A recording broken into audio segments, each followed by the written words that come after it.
Quantumquest. Maya, a high school junior with a knack for coding, stumbled upon an old, forgotten server in her school's dusty server room. It was labeled Project Q. Intrigued, she showed it to her best friends, Liam, a physics enthusiast, and Chloe, a pragmatic problem solver. "Looks like some forgotten VR project," Liam mused, his eyes gleaming with curiosity. After school, they managed to get the system running. 3 strange, sleek headsets were connected to the server. With a shared look of nervous excitement, they put them on.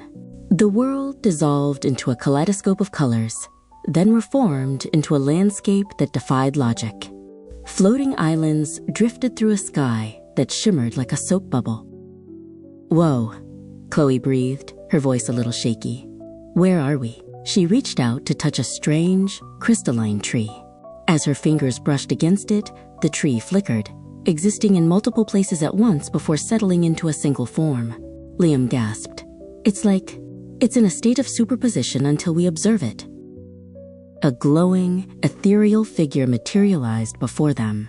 It introduced itself as Q, the guide of this quantum realm. "This world operates on the principles of quantum mechanics," Q explained, its voice a melodic hum. "To navigate it, you must think not in certainties, but in probabilities." Q led them to a chasm. On the other side was a shimmering portal. "To cross," Q said, "you must walk the probability bridge. It will only solidify where you are most likely to step." Liam, ever the physicist, took a deep breath. "So we have to be confident in our path," he said, a determined look on his face. Liam took the first step.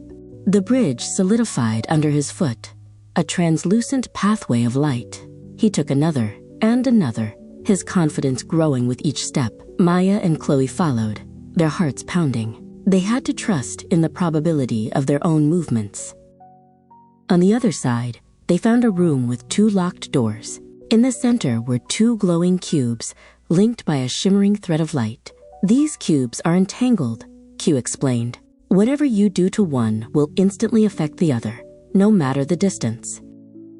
Chloe, the pragmatist, had an idea. If we rotate one cube, the other should rotate in the opposite direction, right? They carefully manipulated one cube, and as predicted, the other spun in the opposite direction. The patterns on the cubes aligned, and both doors clicked open simultaneously. Their next challenge was a maze of shimmering walls. "These walls are both waves and particles," Q informed them. "You can pass through them, but only if you don't observe them directly." Maya, the coder, thought of it like a bug in a program. "We have to treat them like they're not there," she said.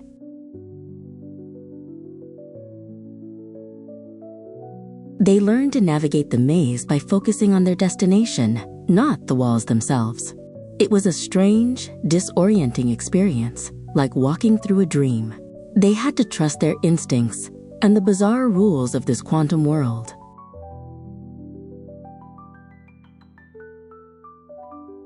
They reached a massive, solid wall that blocked their path.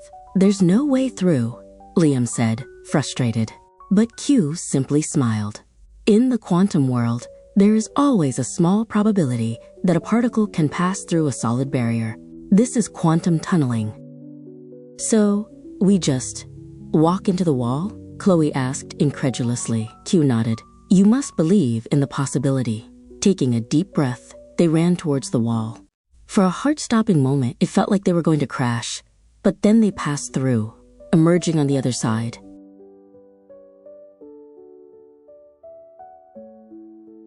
They found themselves in a vast, pulsating chamber. In the center was a glowing orb of light, the core of Project Q, but it was flickering, unstable. "The core is collapsing," Q said, its voice filled with urgency. "The quantum realm is destabilizing. To stabilize it, you must solve the ultimate quantum puzzle," Q explained. A holographic interface appeared, displaying a complex equation. "This equation represents the state of the entire quantum realm. You must find the solution to balance it." Liam, with his physics knowledge, began to decipher the equation. Maya, with her coding skills, started to write a program to run the calculations. And Chloe, with her logical mind, helped to break down the problem into smaller, manageable parts. They worked together, a perfect team. They hit a snag. The equation had variables that seemed impossible to solve simultaneously. It's the Heisenberg uncertainty principle, Liam realized. We can't know both the position and the momentum of a particle at the same time. Maya had a breakthrough. We don't need an exact answer, she said. We just need a solution that has the highest probability of being correct. They changed their approach, thinking in terms of probabilities rather than certainties. They inputted their probabilistic solution. The core pulsed with a steady, brilliant light. The flickering stopped. The quantum realm stabilized. They had done it. You have learned the most important lesson of the quantum world, Q said, its voice filled with pride. That uncertainty is not something to be feared, but a world of infinite possibilities. Back in the server room, the world felt different, more vibrant, more full of potential. They had not just played a game, they had explored a new way of seeing the universe, and they knew their quantum quest had only just begun.